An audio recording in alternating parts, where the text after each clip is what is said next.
What is going on, everybody? It is Friday, and we are doing another live stream on the Canadian Real Estate Channel. Really appreciate everybody tuning in.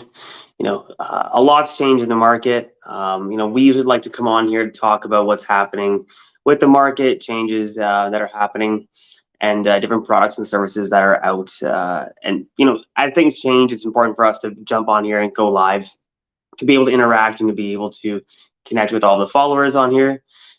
Today, we have something a little bit unique. We talked about multifamily financing. We've talked about finding different strategies and being able to invest in real estate throughout Canada. We started a while ago, and the strategies have changed throughout the last 3 or 4 years, and that's because the market has changed. And as many of you probably know, it's getting more difficult to be able to purchase real estate as a regular home buyer, and the opportunities to be able to do it are becoming more and more challenging if you're not finding creative ways to be able to purchase. So there's always creative ways. People are always looking for creative ways to be able to get into properties, and we're starting to see an emergence of rent-to-own companies come out and try to be like a value-first approach to helping people get into real estate. So today I wanted to bring on Zach Cahill. He owns Rent Live Own. They are a rent-to-own company that is coming at this challenge from a different perspective. So we're going to bring Zach on here today. We're going to talk about everything there is to know about rent-to-owns. If anybody has any questions along the way, we wanted to make sure that this is going to be very open chat-like. So if you do have any questions, feel free to drop something in the chat below while we chat. Awesome. Thanks, Josh. Thanks for the handout. Yeah, what's going on, man? How are you? I am doing extremely well. I managed to make it inside my cozy home. Just beat the storm, actually. I don't know how's the storm out your way, but it seems to be picking up here with the snow. Yeah, it's getting a little dicey outside. Not too bad where we are now, but it is. We are expecting to have it snow pretty hard later on this evening. Why don't we tell the viewers what exactly it is Rent Live Own does, and what kind of separates you from everybody else? Yeah, man. So I'm super excited to be here. I know, Josh, we've hit it off the last few calls, and yeah, so I launched our rent-own company back in 2017, and we're just really on a mission to help more people become homeowners. Right now there's a lot of individuals struggling. Debt service ratios gone up, like 300%, over the last year. So it's been very challenging for, Canadians to get mortgages and to ultimately become homeowners. So that's kind of like, the pain point that we started the company really to help everyday people be able to get a mortgage and, build their wealth, right? Real estate is the number one way how Canadians have, built their wealth through home ownership, through investment properties. So that's exactly what I'm here to share tonight with you guys. That's amazing, man. Yeah, we talked to a lot of younger people, and we're finding that it rings true exactly what you said. It's becoming more and more challenging from like a qualification perspective as we see interest rates, increase, and down payment becoming harder to be able to save up for asset prices of this size. We're starting to see borrowers try to find creative ways to be able to purchase properties. And unfortunately, if you don't have the bank of mom and dad, and you didn't walk into a six-figure job in your early 20s, it can be really difficult to do that. So, you have two very interesting sides of your business. You have the investor side, which helps real estate investors create passive cash flow, passive income while investing in real estate. And you also, on the other side, help people actually acquire properties. I know you have like a presentation you wanted to walk us through. Why don't we go into like your process, kind of what makes you different, and what that looks like? Yeah, I really appreciate it, Josh. Honestly, it's just very simple. I think when it really comes down to it, what our main focus is, Josh, is the mission. Okay. And our mission isn't to make money. It's not to just buy houses. Ultimately, we're aiming to help 10,000 Canadians purchase homes by 2030. And we've set that goal, that bar in the sand. It is very high and it's intimidating, but at the end of the day, all of the decisions that are made within our business is focusing on, how do we add value? How do we help those people become homeowners? Just this past year, there's been multiple challenges as a company that we've had to face with, the rising rates, COVID, having clients just get laid off and not being able to make payments from layoffs, right? Just everyday clients getting laid off from their jobs, et cetera. And, we've managed to, stick it out and really just work with these clients. And so far, 94% success rate, of seeing these clients go through the program and buy homes. So, I'm just super passionate of what we're doing and excited to get into the presentation and share a little bit more of, what that looks like from a rent-to-own tenant buyer perspective and a rent-to-own investor perspective. And, if you guys have any comments or questions as I'm going through it, just pop them in the chat box and we'll address everything that we can. Yeah, I think it's going to be really good to see the that investor side of things, because as an investor, most people are active, and sometimes in a market like this, when there's uncertainty and you don't really know where you want to park your capital or what you're looking to do, finding something that gives you a little bit more stability and a little bit more certainty, is going to allow people to kind of weather out whatever's happening over the next little while. So this is going to be interesting to see, because there are very few people who are actually doing this at scale and who do it effectively.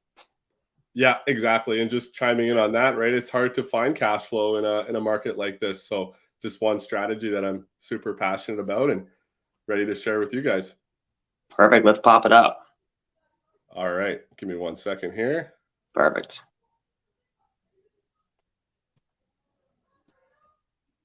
Can you see my screen, or is it getting shared? Yep, we are good. You can see my screen here? You can see this? Yep. Nice written? Can. Okay, perfect. So I do like to call this presentation the ultimate cash flow building strategy session.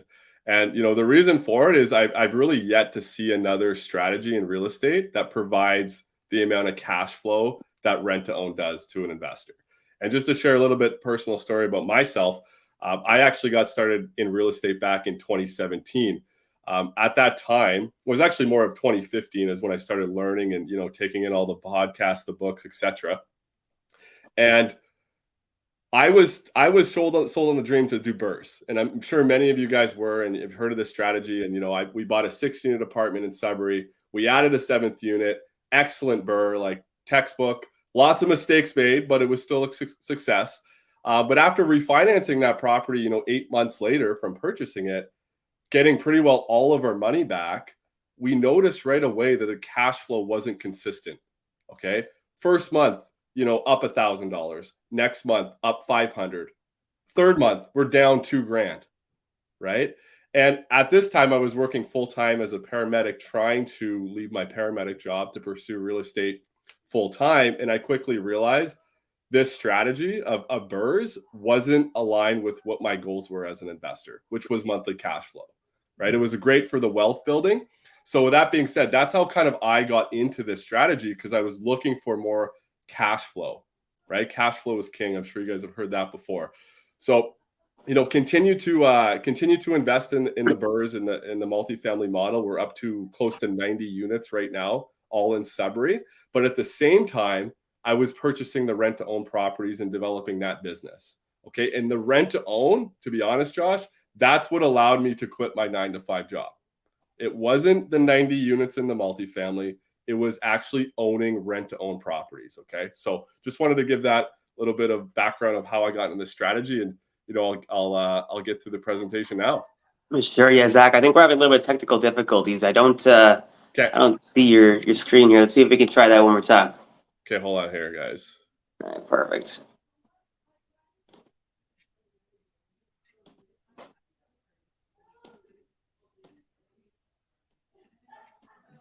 All right, give me 1 second.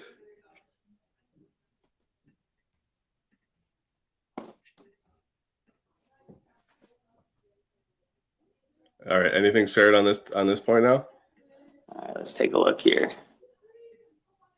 I don't. There we go. Perfect. All right, you can see me write this, Josh? Yep, we're all good. We're all good. All right, guys, let's do this. Okay, and if I last question, if I go like this, you can still see everything, or no? Or does it take away? No, yeah. Go back. Okay. All right. So Josh, I got a question for you. I wanted to keep this more of a conversational presentation. And FYI, I can't see you, so just interrupt me if I'm talking too much. So Josh, have you ever heard of this quote? Only when the tide goes out. I think I've seen this happen to a few people over the last few months. Yeah, and that's why I'm sharing it, man. Like, for those of you who don't know, only when the tide goes out do we learn who's been swimming naked. And I think there's been a lot of investors swimming naked over the last year. Would you guys agree? Over leveraging, sure.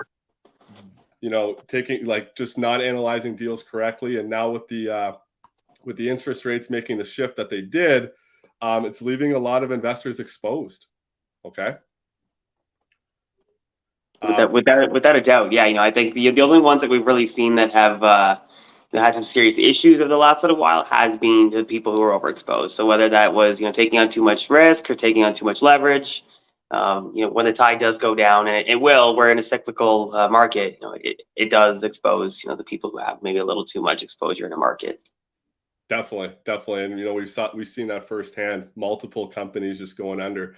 I really want to add as much value to you guys as possible during this presentation. So I'm going to go really into detail about some of the takeaways that I've used as an investor to really just grow a successful real estate company, and then we'll get into the nitty-gritty steps of everything you need to know about the rent-to-own model, and we'll finish up with a spreadsheet of a recent deal that we put together in Sudbury. All right. Perfect. So before I tell anyone really, making the leap into real estate, it's really important to understand, like, why even pick real estate, right? And even more than that, like, what are you even hoping to achieve, through real estate investing? What are your specific real estate investment goals? I see way too many investors, including myself at the beginning, just getting into real estate for the sake of buying. Right. And we really need to spend some more time on ourselves and figure out, like, what are you hoping to achieve through real estate investing? All right. Does that make sense, Josh? I'm sure. Yeah, and I think that's one of the most important things is, like, that can also change, like, in a market as well. So, people who are looking to create cash or like a nest egg, who are doing flips and we're doing all these things, that's great in a certain market. But when we're in a different market, maybe your investment strategy should change based off of what's happening with rates, or, like, your specific financial needs as well. If it's increasing cash flow, if you can't determine what as complete values are for the specific strategy you're using, it's okay to be able to pivot and find something else that's going to allow you to continue with your goals. Exactly. And I like to compare I like to look at really this piece and break down, the financial freedom piece, because, you hear about it all the time, getting into real estate to get financial freedom. But what does that actually, like, even mean, right? And I like to really break the investing down into really two different categories, with a little bit of overlap. But for the most part, you have types of investing where it's focusing on generational wealth. That's, like, in my experience, that's been the BRRRRs to the multifamily properties, the properties that you're going to hang on for the next 5, 10, 20 years, right? And build that generational wealth. Okay. On the other side, I look at the cash flow, the strategies that are going to get money in your pocket today. What I find is there's a lot of people getting into real estate because they want to build their cash flow, but they're doing the wrong strategy, right? Just like I was in 2017. So it's really important to take that step back, figure out what your real estate investing goals are. And if it is anything to do with passive income, monthly cash flow, financial freedom, leaving your job, supplementing your retirement income, the rent to own strategy will fit right in there nicely. All right. We'll move on from there. Like with anything, if you're just interested, and I see this so many times, you set these really strong real estate investing goals, and something goes wrong, and you just give up, right? So I would really challenge you guys to come up with the 100% commitment. 100% commitment to your goals, even through the challenging times, right? Because if you're just interested in these goals, Josh, like, and something happens, you're just going to quit. You're just going to quit, and you're going to do something that feels comfortable, right? Does that make sense? And it doesn't need to be 100% commitment to the world's biggest goal either, guys. Like, it can be 100% commitment to you investing a certain amount of money into real estate with somebody, or 100% commitment on doing one project, or becoming a JV, a partner with it. But just, a lot of people get discouraged when you start to take a look at a big giant goal. You don't have to have a big giant goal. You have to have an attainable goal and then, actually achieve it. So 100% commitment is going to allow you to be able to do that. Yeah, I love it. Attainable, the magic word, right? Set goals that you can attain, because once you hit them, it's going to build your confidence. You're going to build up that momentum, and you're going to be able to keep that consistency over a long period of time, so you can just keep going up and achieving more goals, right? If you set a goal that's way too big and you just give up, like, what's that doing to your self-confidence, right? Great point, Josh. Okay. So usually when we set these goals, there's something holding you back, right, from achieving it. Is it, you don't have access to deals, right? Maybe you don't have any money. Obviously, that's going to hold you back. A lot of the investors that I work with, it's actually this one right here, right? They have some money, they have some experience, but they just don't have the time to really execute and, achieve like really good investments in real estate, because they're working at their full-time job, right?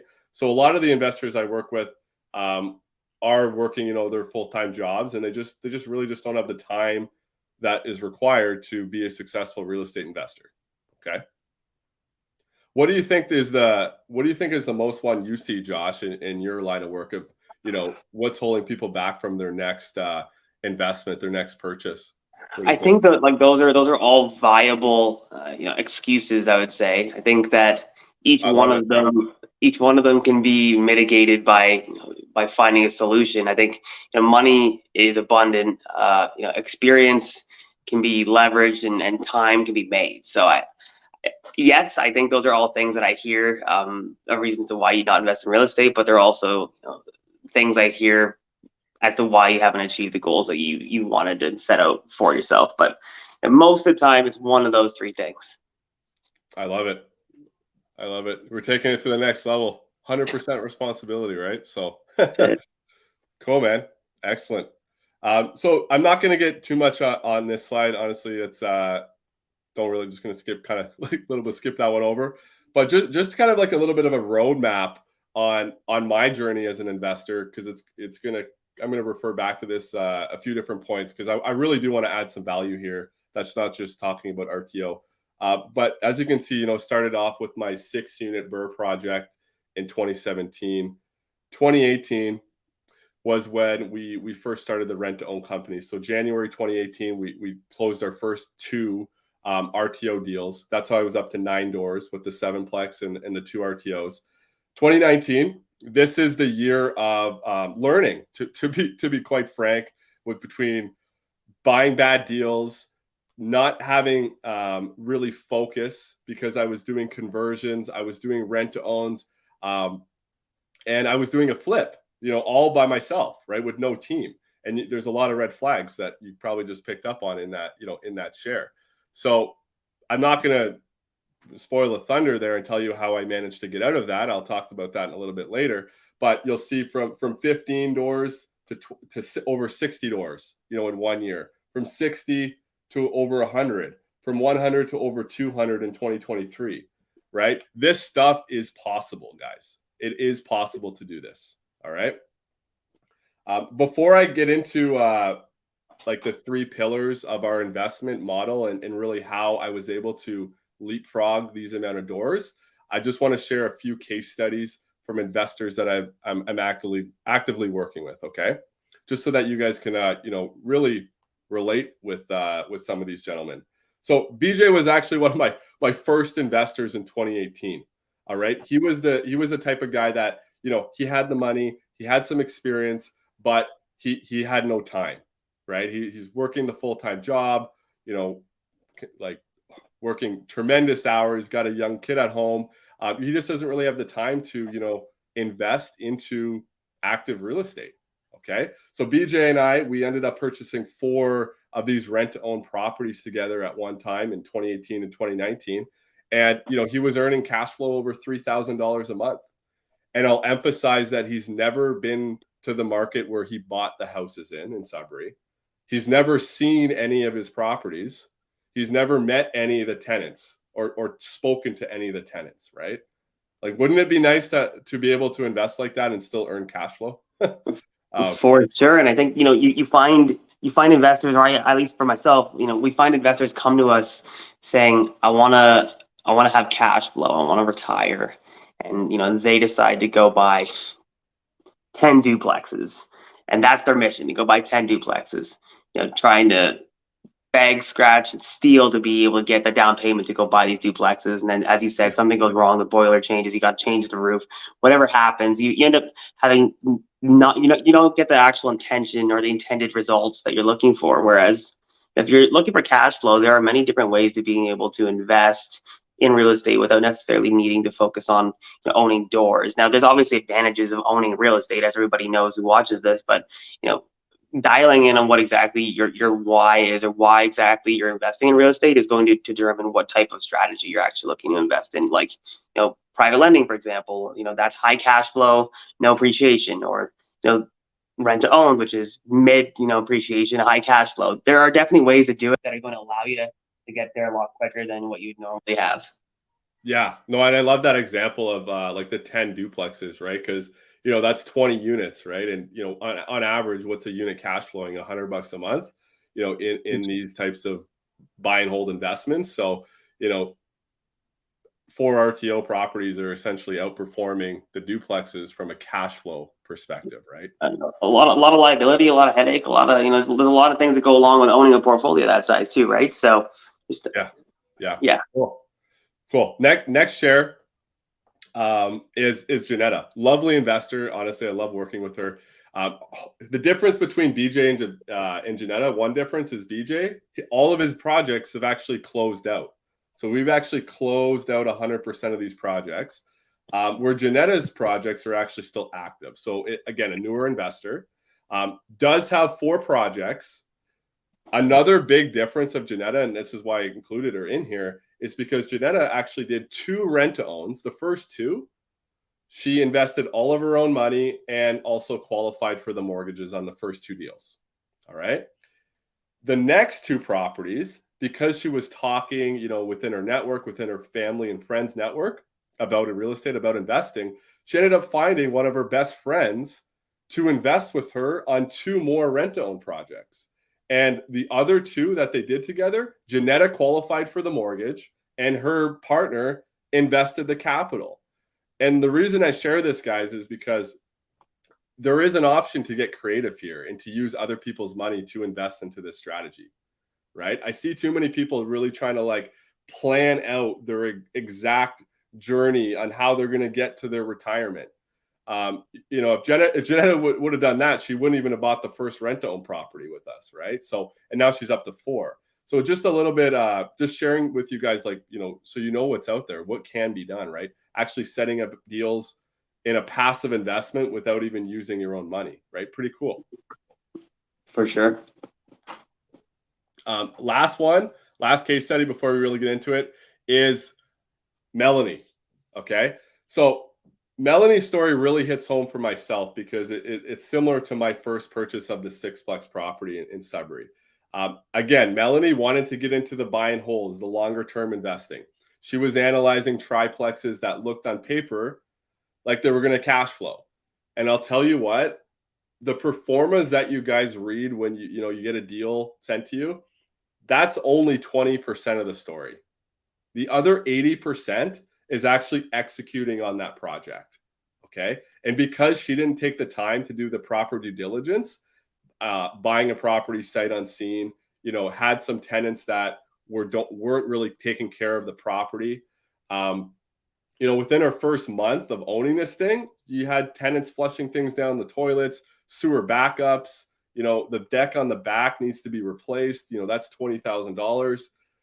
All of this is adding up to negative cash flow property, right? And this was before, guys, the debt service ratios went up 300%.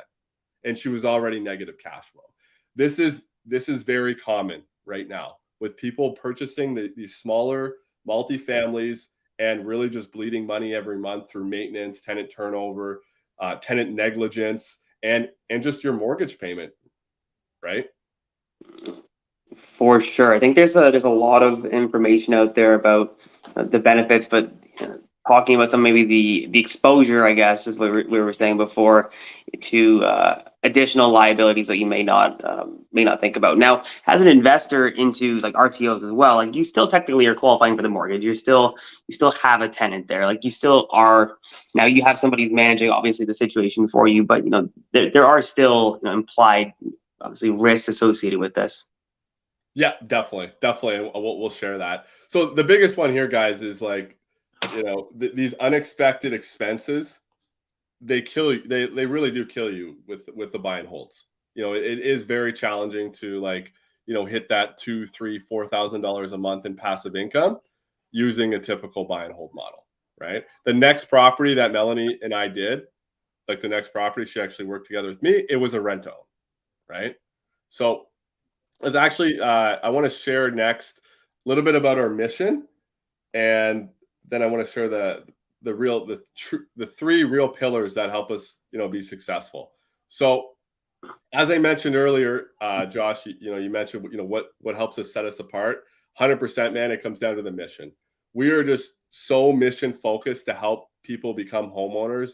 From just speaking completely transparent, I know I mentioned when COVID happened, there was tenants that lost their jobs, strikes happening in some of the markets we were in, tenants being laid off.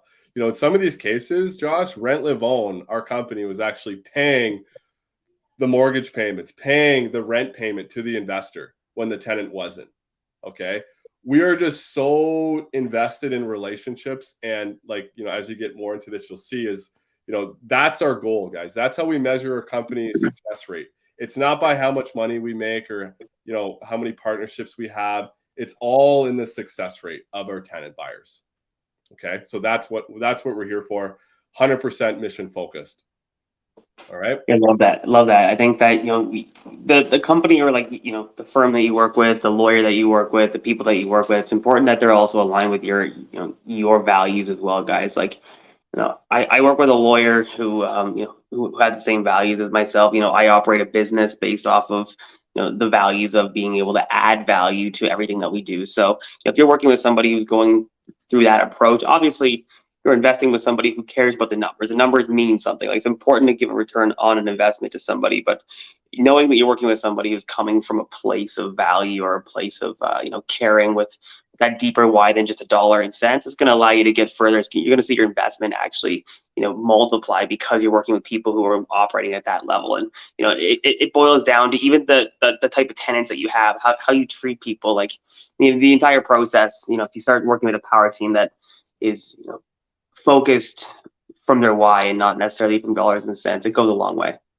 Absolutely. And that's how we built our business, Josh. Like we're working with over 150 real estate agents just in Sudbury, right? And it's just been word of mouth and tenants referring tenants, realtors talking to realtors, etc. Right? It's all about the relationships. We're playing a long-term game. What's that? 98% of all realtors in Sudbury? Yeah. All right. Well, I'm going to actually briefly skip over this problem slide because I feel like we outlined a lot of problems that we're already seeing in the real estate market. For sure. And I want to go right into the fundamentals to a successful real estate company. And guys, like the challenges I was facing earlier in my journey, this simple triangle solves all of them. Okay. So one of the first things that, getting trained by, people like Blair Singer, people like Robert Kiyosaki, my business partner, Jason Chesser, we really focus, guys, on our foundation first. Okay. So number one, like I said, foundation for us is everything. The lawyers to the real estate agents, the mortgage brokers, the insurance, the accountants, everyone on our team understands rent to own. Okay. And it's extremely important that no matter what strategy you guys pick, you have that solid foundation and you take it slow. We've been in the Sudbury market for 5 years before we're looking to expand. Okay. And that's because we built the foundation. We got out all the kinks. And from there, we're able to grow. Okay. It comes back to my previous slide, like the second slide on the sheet, about Warren Buffett's quote. Too many companies are just focusing on saying yes and just accepting, doing as many deals as they can and just focusing on growth. And they just grow. And as soon as a gust of wind happens, as soon as something in the market changes, they get blown over and they go toppling down like a house of cards. Okay. So I can't stress this enough, guys. Like, where are you at with your foundation? Is it a green? Is it good? Is it, everything's golden? Or is it an orange? Or is it a red? Okay. Red meaning you don't have anything. All right. Just a simple exercise you guys could do. Now, next, guys, next really key pillar. And I was so guilty of this in 2017, 2018, 2019. Okay. Any sort of entrepreneur is going to hit home for you, is because when you start something, it's exciting, it's fun, it's new. Okay. But eventually that wears off. And most people, when it wears off, they start something new. They do something new. And then they take the new thing to about halfway, and then it gets boring and you're doing it well. And then you go and you start something new again. And all of a sudden you got, 2, 3, 4, 5 different things going on, but nothing is complete. Can you relate with that, Josh? Do you have clients like that, maybe yourself? For sure. Yeah, the shiny object syndrome. It's really easy to be able to focus on something when when it's new and when everything's going well, or when things are happening and you're excited about it. But a lot of those hard days or those hard situations, maybe they put pauses on things, or they don't allow you to progress at the same pace that you were previously, and you're not seeing the growth that you were looking for. I've seen it before. I've had it happen before. I think the longevity of just being able to commit to something, that's going to allow you to be successful in real estate. It's not about timing the market, it's time in the market. Whether that is time in, perfecting your craft, being the best at doing BRRRRs, being the best at purchasing multifamily, being the best at, doing rent to owns. It's time in the market. You're always going to have challenges. Exactly, man. You hit it nail on the head. And what you need, guys, is laser focus. Laser focus it's just so key. It's very challenging because the reasons that we just listed off, it gets boring. It's tough. There's a grind piece to that, but you need to have the laser focus so you can keep doing it over and over and over and again. We've done over 70 rent to owns the same way over and over and over and again. It's boring, but that allows us to hire staff, build systems, processes, and ultimately scale a company because it's boring.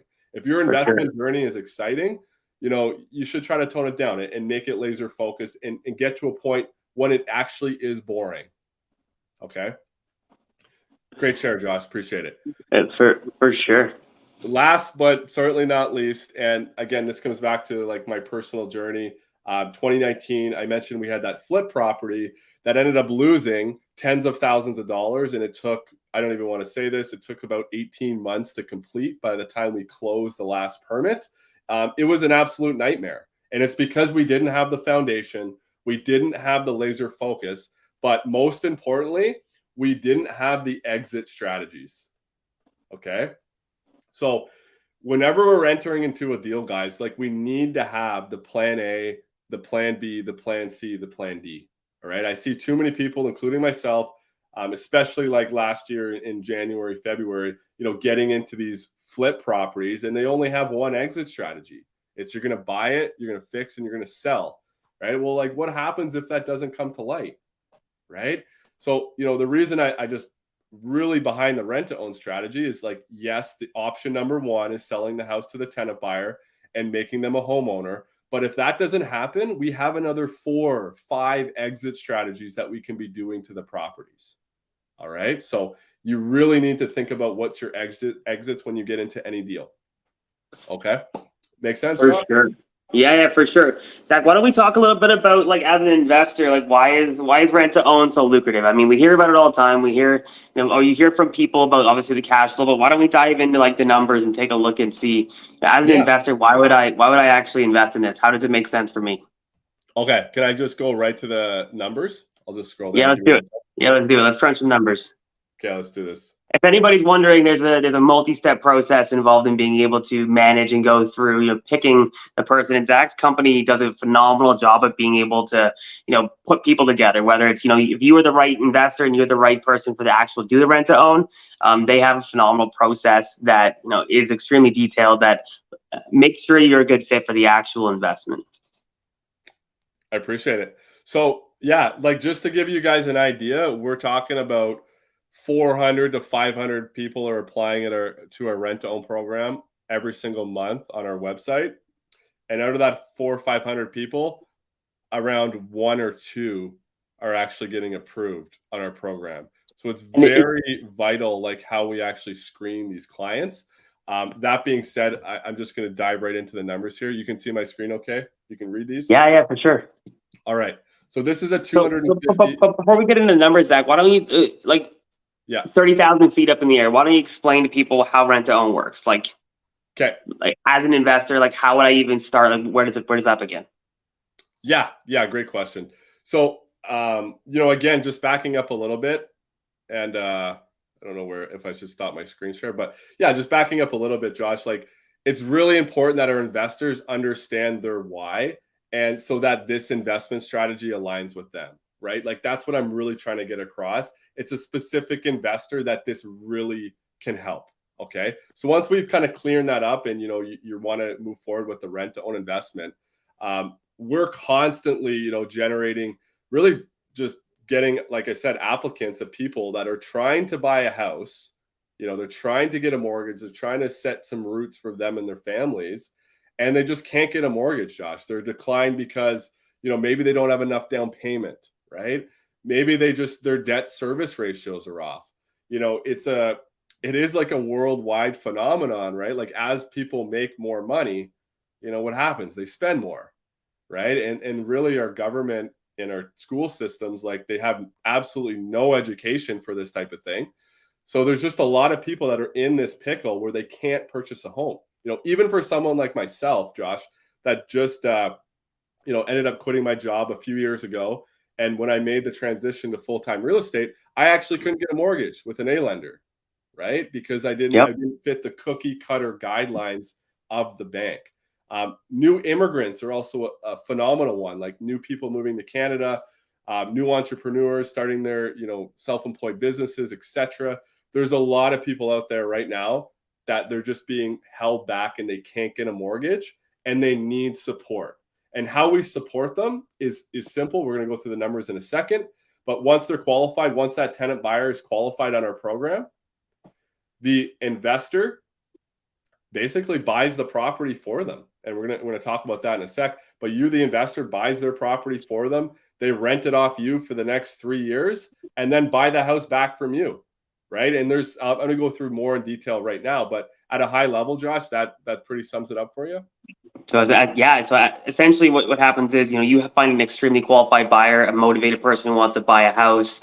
They have the ability to be able to do so. They just can't purchase right now. And as an investor, I'm going to go in, I'm going to go qualify for that house. And essentially this person's going to rent that house for me for, 2 years, 3 years, 5 years, however long it's going to take. And then at that point, they transact and they sell the house for an agreed upon amount. Exactly. So before I go into the numbers, all of these numbers that you guys are seeing are actually agreed upon before we even find the house. All right. So everything is agreed upon. There's no surprises. We don't just guess what the purchase price is going to be. Nothing like that. All these numbers are already agreed upon. So let's get into this. So what's not on this sheet is the purchase price. The purchase price of this property is $250,000. Okay.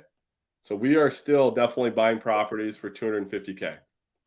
Okay. So how we calculate, again, step one, your initial investment as the investor would be 20% down payment, which is your $50K. You'll have your land transfer and your legal cost. There's no cost for the property inspection or the appraisal. As you guys are aware, like when you're getting your buying the property, all the offers are conditional on property inspection and appraisal. The tenant buyer pays for both of those. Okay. Next, just a quick high-level summary. Rent, live, own, we get paid in 3 different ways. Okay. We have an upfront fee, a monthly management fee, and a buyout fee at the end when it comes successful. All right. So our upfront fee on this one is $15K. And then the next line is the tenant's buyer's savings credit, or sorry, the upfront savings. So in a rent to own, part of our qualification for these tenant buyers is they must have savings. They must have savings in their name. If they don't have savings, it is way too risky for us to work with them. Okay, so they must have savings. This particular client has $14,000 that's paid to you, the investor. All right. Yeah, as an investor, you know, that allows, you know, the person who you're getting in a contract with to, you know, to have some sort of skin in the game. Like, you know, a lot of the time, someone might just say, well, I'm just buying a rental property. Like, what's the point of this? I might as well just rent it out myself. Well, you know, if somebody has skin in the game and they have attention and that, you know, they have pride of ownership of their asset, it's going to allow for this, you know, this entire investment to go a lot smoother than what you'd normally have for a rental property.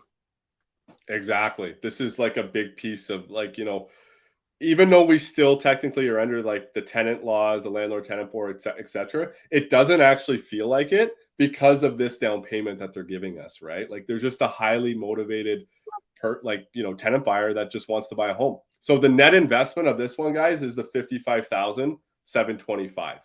All right, that's your down payment, land transfer, legal, our fee minus the down payment from the tenant buyer. Okay. Perfect. So as an investor, I'm going to buy this property. I'm giving $55,725. Exactly. Correct. Perfect. All right. So step 2 is cash flow. So I like to keep it really simple and just say, as an investor, you make money in a rent to own in really 2 different ways. The first way is monthly cash flow. Okay. And the second way is profit from the sale. Just give me 1 second. I just had to look at one number. Okay.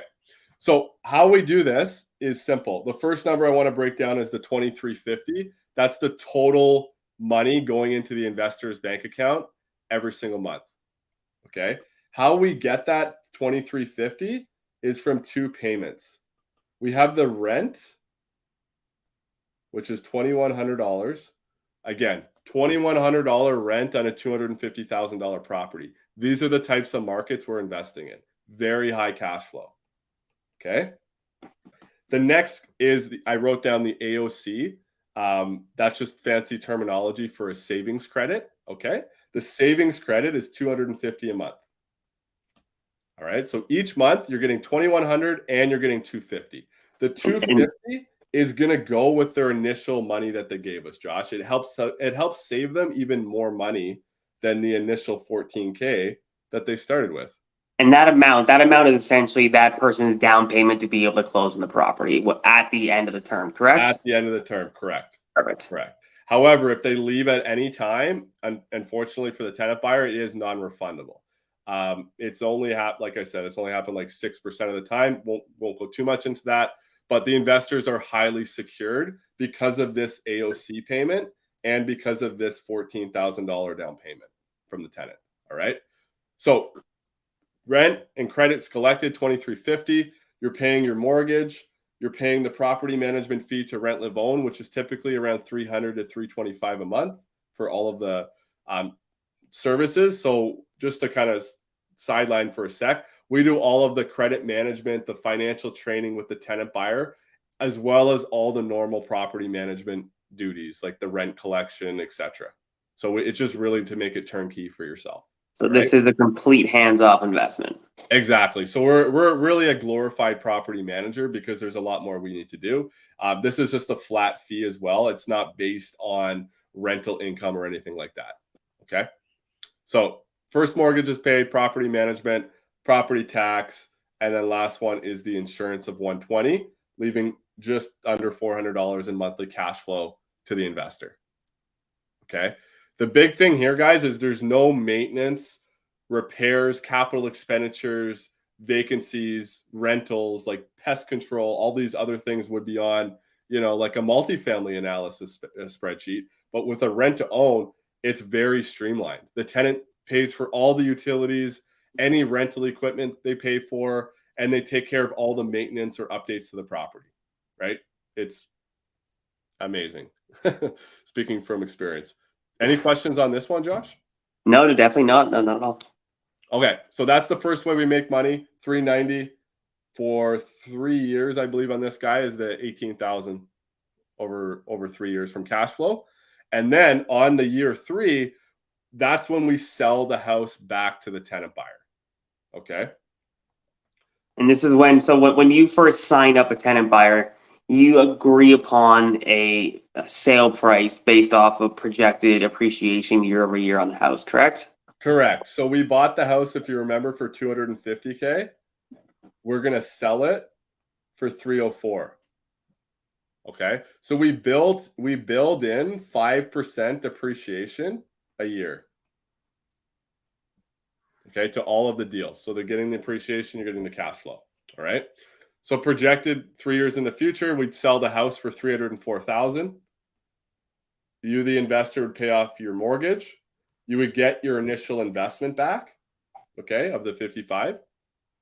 The next two lines, sorry about the divide here. The next two lines are all of the tenant savings. Okay, remember this was the upfront money that they gave us, the $14,000. And then they gave us $250 for 3 years, which is $12,000.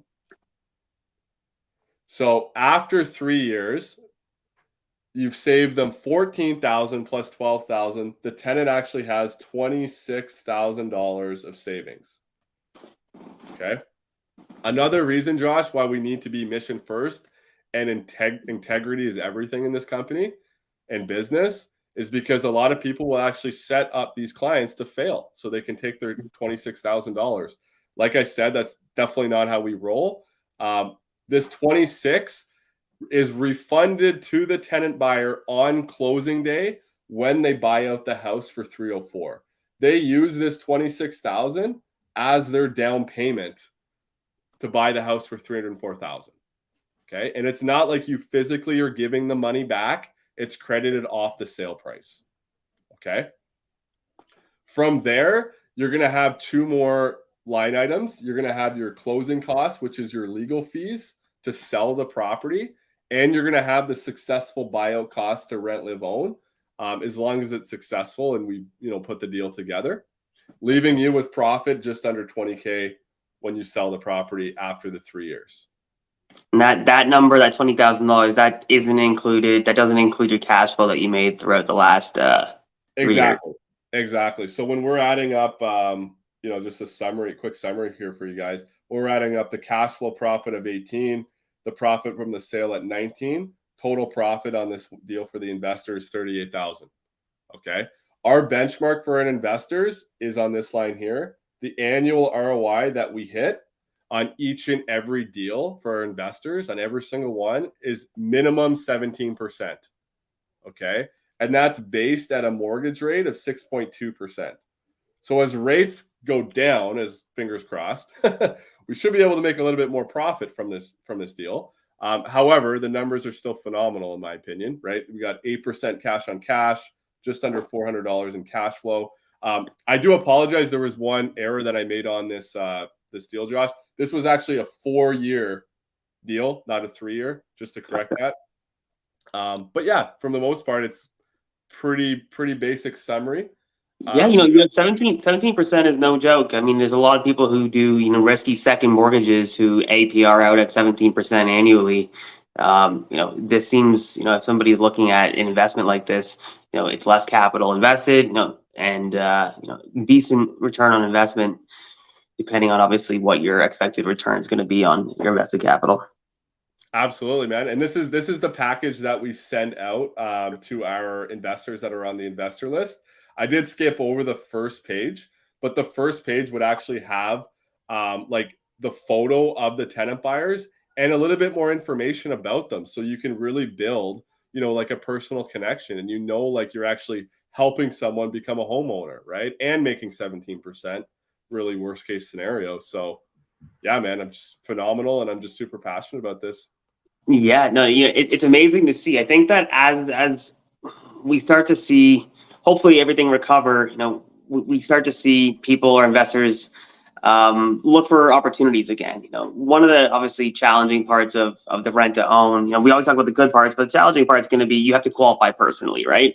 So this is for all the people who have, salaries, decent salary, T4 income, T1 income, people who have that job or that career where they're busy.